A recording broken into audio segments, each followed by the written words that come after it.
Hello, I'm Nigel Cooper, and today I'm taking a look at the great little Sennheiser MKE 400. Now this is a small rifle mic designed to go on top of DSLRs and mirrorless cameras or iPhones, iPads, Android phones, that kind of thing. Just for your information, the audio that you are hearing right now is coming from the MKE 400 because it's mounted on top of the Sony a7 III that I'm actually shooting this video on. So the actual camera is about 7 foot away from me, which means the microphone is also about 7 foot away from me.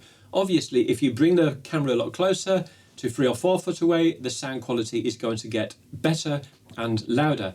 But a little later on in the video, I'm going to be doing some audio tests, both indoors and outdoors, so you can hear exactly how this microphone sounds at different settings in different environments. Now, before I get too far into the video, I do just want to say that I know a lot of YouTubers and vloggers, they automatically jump onto the Rode bandwagon with microphones like the Video Mic Go, the Video Mic Pro, or the Video Micro, that kind of thing. And those microphones are fine. This isn't a bash at Rode microphones, but I do want to just introduce you to something new and, in my opinion, improved. And I actually think the MKE 400 by Sennheiser is a better small on-camera rifle mic for a few different reasons, which I will cover now. The first one is the suspension mount system and how it works. Unlike some of the other mics made by other companies where the suspension mount system is on the exterior, you can normally see these kind of red rubber bands kind of thing, or red rubber mounters that they're mounted on. They're fine, they work, but for me, they always look a little bit comical when you see these run and gun video guys running around with small DSLRs, and you've got these microphones on top that are just kind of going boing, boing, boing, boing. They're bouncing up and down on these rubber mounts. They just look funny. And I can never take those guys seriously. I don't know, it's just something that, you know, sits a bit outside my comfort zone in terms of professionalism. Admittedly, this is the second version of the MKE 400. The first version did have a similar system where it had rubber mounts near the hot shoe system on it. But this new one, it actually has this cylindrical tube, and inside that tube is where the small rifle mic is mounted on rubber grommets. So for me, that's a better design and it looks more professional because when you're running around, it's not bouncing up and down with all this doing, doing, doing stuff on top of the camera. It's actually solid with the camera, so it just looks better, and for me it's a nicer design and I just prefer it. Next, what I like about this microphone is it's got its own headphone socket. So if you're working with an iPhone that doesn't have a headphone socket or some other device where you can't use the headphone socket, you can plug your headphones directly into the microphone and get latency-free monitoring, which is a really good feature. And the microphone's actually got its own volume control for the microphone while you're monitoring. So that's something else that I really like about it. Also, other features you got on this microphone are gain settings. You've got 3 gain settings of minus, 0 and plus. When it's on the 0 setting in the middle, the decibels are set to 0. If you put it to minus, it shifts it down to minus 20 dB. So if you can't adjust the gain setting in your camera and you're getting a really hot signal, you can actually just flick that to minus 20 dB to bring the recording level down, so you're not going to basically clip. And when you put it into the plus, you get plus 20 dB of gain. So if the camera is further away, and again, if you can't adjust the gain settings in camera, you can flick it to plus 20 dB of gain to get those record levels to come up to get better gain input into the recording. Or, of course, you can use a combination of the two. If you can adjust the gain settings in camera, you can basically dial those into where you want and use the gain pad settings on the microphone as well. The only other switches you got on this microphone is an on-off switch. You just press it and hold it for a second and it will turn green to tell you that it's on. Good news, you don't even have to turn it off, but if you want to turn it off, you just press it and hold it for a few seconds and it goes off. Otherwise, when you turn the camera off, the microphone detects that it is not needed and it automatically switches off, which is great if you forget to turn your camera off, which means it's not going to drain the batteries, which doesn't really matter because the 2 AA batteries that you fit into the microphone gives you about 100 hours of recording time. Okay, so I guess now is a good time for me to just quickly pause for a second so I can do a quick unboxing to show you what it comes with, and then I will do a few audio tests indoors and outdoors so you can hear exactly what this microphone is capable of. Okay, so here's the packaging, all very nice so far. And let me just remove this piece of covering off the top. You get some documentation, a few bits of paperwork with it. You get a pouch with a drawstring to keep the microphone in. Then of course you get the dead cat or the windjammer, depends on what you like to call it. And we get a couple of cables. You get a TRS to TRS for using with DSLRs and mirrorless cameras, and you get the TRS to TRRS for using with devices like the iPad, for example. The microphone, yeah, it feels really well built. It's a nice sturdy design. I really like it. I like this sort of tube system with the shock mount inside. We've got, what do we have here? The battery compartment on the back that takes the two included AAA batteries that give about 100 hours of continuous recording time, which is really good. On the back here, we've got the little button that you press to turn on. It goes green, and to turn it off, you can either press it and hold it for about 3 seconds, or if you forget to turn it off, when you switch your camera off, it will automatically switch off. And then, of course, we've got the low-cut filter and the gain switches, and on the other side, we've got the headphone volume control, and on the front, the microphone output, which has got Sennheiser's famous locking system. So yeah, really well built and a really nice mic in the hands.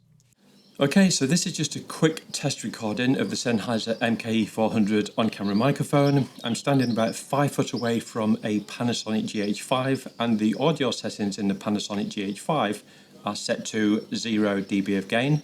On the on-camera microphone, I've got the gain set to the plus sign, which is plus 20 dB, and I've got the bass roll-off switch turned on just to remove a little bit of that bass from the bottom of my voice. So this is how it sounds as it is with these current settings. What I'm going to do now is just turn the bass roll-off off. So now the bass roll-off is switched off, and you should be able to hear that my voice has become a little bit more bassier in the bottom end. So I personally think vocals sound a little bit better with it turned on.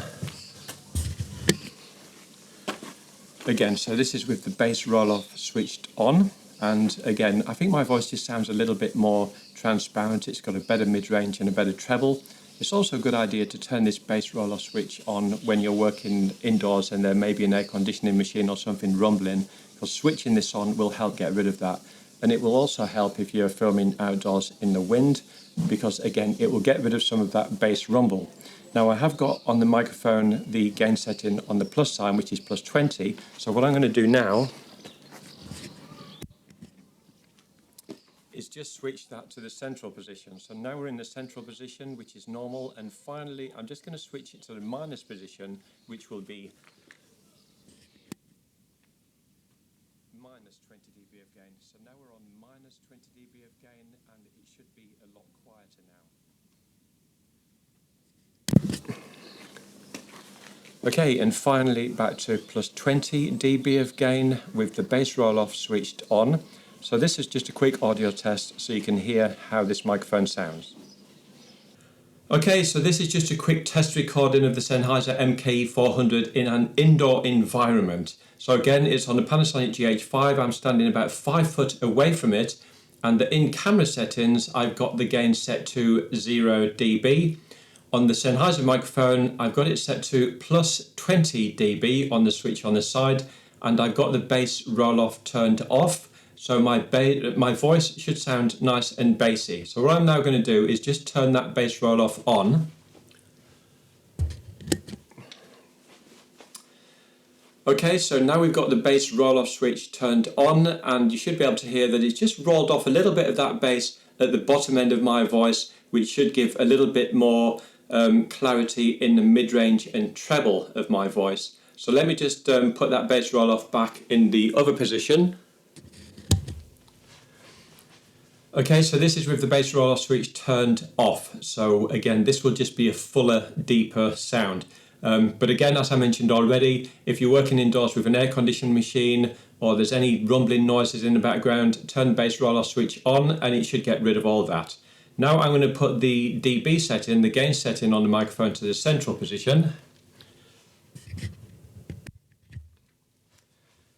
Okay, so now we're at the central position and my voice should have got quieter, but again, remember the gain in the Panasonic camera is set to 0 dB. So if I was to go into the camera settings and put this up to plus 6 or 12 or something like that, then that's obviously going to change also. And finally, I'm just going to switch it to the minus setting. Okay, again, I'm about 5 foot away, and this is on the minus setting on the Sennheiser microphone, which is minus 20 dB of gain.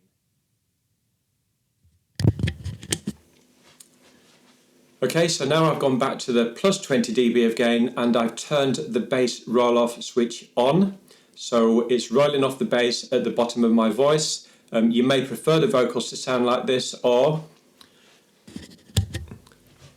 you may prefer a fuller, fatter, more bassier sound like this.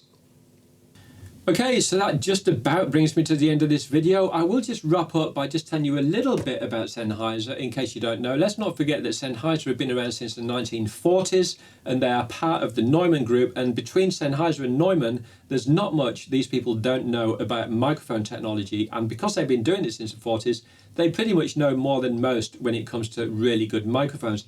Let's not forget Sennheiser have got classic mics like the MKE 416, which has been a Hollywood standard since the 1970s, and for good reason. It's arguably the best rifle mic on the planet.